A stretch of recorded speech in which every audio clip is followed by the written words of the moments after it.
Audience ఎంతో ఆసక్తిగా ఎదురుచూస్తున్న కల్కి 2898 ఏడి చిత్రం జూన్ 27న ప్రేక్షకుల ముందుకు రాబోతుంది. పాన్ ఇండియా స్టార్ ప్రభాస్ ప్రధాన పాత్రలో నటిస్తున్న ఈ చిత్రంలో స్టార్ క్యాస్టింగ్ ఉంది. ఇక ఇప్పటికే రిలీజ్ అయిన ట్రైలర్కి భారీ రెస్పాన్స్ కూడా వచ్చింది. అయితే డార్లింగ్ ఫ్యాన్స్ ఉత్సాహాన్ని రెట్టింపు చేసే న్యూస్ ఒకటి వైరల్ అవుతుంది. రిలీజ్కి ముందే కల్కి ఓ అరుదైన రికార్డు సొంతం చేసుకుంది. దర్శక ధీరుడు రాజమౌళి తెరకెక్కించిన RRR రికార్డును కల్కి బ్రేక్ చేసింది.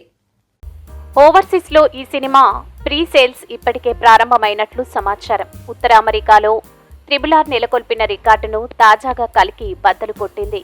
కల్కి ప్రీ సేల్స్ లో $1 మిలియన్ అధిగమించి అత్యంత వేగంగా ఈ రికార్డు కొట్టిన భారతీయ చిత్రంగా నిలిచింది.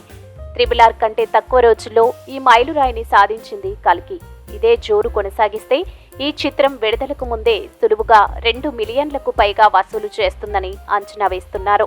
రాబోయే రోజుల్లో కల్కి ఇంకా ఎన్ని రికార్డులను బద్దలు కొడుతుంది అనేది ఆసక్తికరంగా ఉంది. ఈ చిత్రంలో దిగ్గజ నటులు కమల్ హాసన్, అమితాబ్ బచ్చన్ కీలక పాత్రల్లో నటిస్తున్నారు. దీపికా పదుకొనే, దిశా పటాని, బ్రహ్మానందం, రాజేంద్ర ప్రసాద్, పశుపతి, శోభన వంటి స్టార్లతో క్యాస్టింగ్ నిండిపోయింది. ఈ చిత్రాన్ని వైజయంతి మూవీస్ భారీ ఎత్తున నిర్మిస్తుంది.